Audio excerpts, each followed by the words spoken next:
God, thank you for the opportunity to allow your Spirit to speak through my fallible words, in the hope that something meaningful may truly be conveyed in ways that are higher than our ways or understandings. Amen. Amen. May be seated. So, if this summer of guest preachers can be compared to baseball, let it be noted that after a season of major league sermons, you're back in the minor leagues with me. But that's what I love about our church. Everyone is welcome to participate and nurture their passions. So I first read the readings for this week and thought, wow, what luck, the beheading of John the Baptist. But then a connection formed in my mind between Amos and John the Baptist. They're both prophets, right? Maybe those roles were assigned later to them, so it didn't occur to them in the present moment. They just acted and spoke according to the Spirit. Kind of the theme of the epistle reading for today. So Amos said that Amaziah, I am no prophet, nor a prophet's son, but I am a herdsman and a dresser of sycamore trees. I'll stop there for a second. What a cool job that would be, a dresser of sycamore trees. And the Lord took me from following the flock, and the Lord said to me, go prophesy to my people Israel. Isn't this so in line with Jesus and his message about ordinary folks doing the work that makes a difference in God's name? That may be something we can all relate to. We hear so much about certain folks who are celebrities, spiritual or religious folks. Maybe Amos is making clear that true religion and spirituality is maybe a little more humble. So let's get back to Amos. He's talking about a plumb line. I actually wanted to order a plumb line. Some of my ideas come a little late before Amazon to give them to me. I'd have to wait till next week to get a plumb line or something. So it's a tool that's used to keep buildings vertically straight. It's a powerful metaphor that's been employed by the divine. Amos was being prophetic and calling out God's folks for not walking the line. Cue the Johnny Cash song. What was that line? How was that line violated? How were things off center from God's expectations? Well, here's how.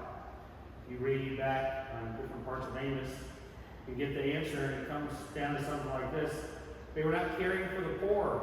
They were unfortunately supporting a system that rewarded the rich over the economically challenged. They were accepting bribes and advancing those with the most riches. They were not welcoming strangers or immigrants into their land. All in all, they were not following God's reign outlined in the scriptures. Things like the Jubilee, where debts were relinquished after 7 years, where there were more chances to act justly, to love mercy, and to walk humbly with God. Maybe Amos would have been satisfied, I'm sure God would have been satisfied with the first Christian communities who, as we're told in Acts, shared their resources, despised riches, and lived together communally, so that all benefited, and there was no competition for resources. It doesn't take a hop, skip, and a jump to see how such thinking may tick off the political establishment of Amos's time, as well as a religious establishment doing their bidding. Does this sound familiar? What happens when it really ticks them off? Well, unfortunately, it's the story of John's beheading. Christian history is full of the story of martyrs who have sacrificed their lives for God's reign on earth.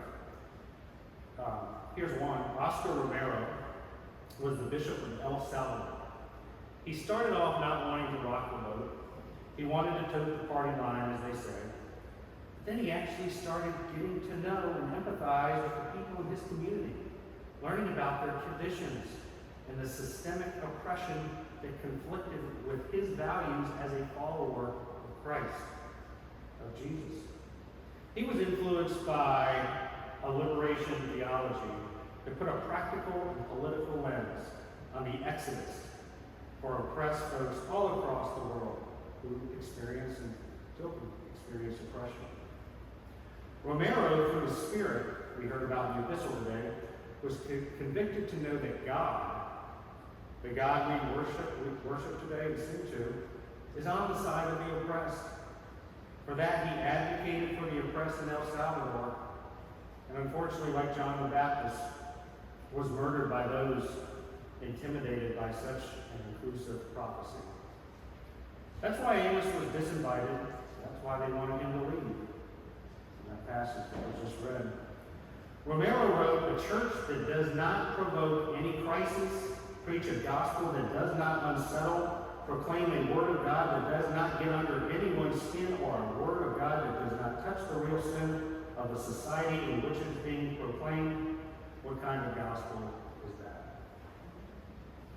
Elsa Tamez, in her analysis of the Bible and its theological presentation of God's views of injustice, justice, oppression, and liberation, notes injustice in situations, and this is throughout her analysis of the whole Bible, the accumulation of wealth stolen from the poor, their powerlessness, idolatry, unjust administration of authority, degradation of the oppressed, violence, death, subjection, deception, lies, and suffering.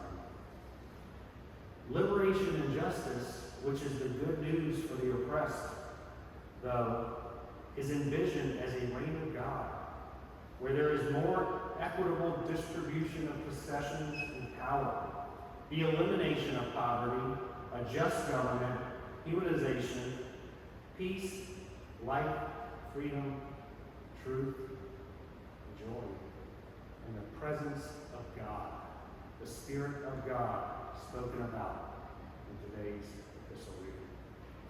Many throughout history, like Archbishop Romero, the prophet Amos, and John the Baptist, have stood up for the good news of the God who seeks to liberate and bring justice, but often a price is paid.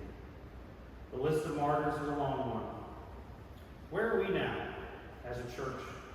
What if God were to drop the plumb line upon us, individually, as a church, and as a nation? How would we fare in walking the line of justice and liberation? I've been so proud to be a part of this faith community, where we strive to take stands and advocate and serve the oppressed. Like in the days of Amos and John the Baptist, there are always individual and systemic powers that seek to oppress. Sometimes they are more obvious, like those who openly advocate for white supremacy. And then sometimes it takes a more subtle but as oppressive form, like those who would misuse and manipulate a term like critical race theory to try to squelch anti-racist actions, conversations, and learning in our public schools, where it is needed so much for the next generation of future leaders. May God's Spirit embolden us, make us as cunning as foxes and as innocent as doves in our action, and inspire us to have the courage of Amos, John the Baptist, Oscar Romero, and ultimately Jesus Christ, Son of God, in proclaiming and embodying God's revolutionary, inclusive, equitable, compassionate, and just reign on heaven, on earth as in heaven. Amen.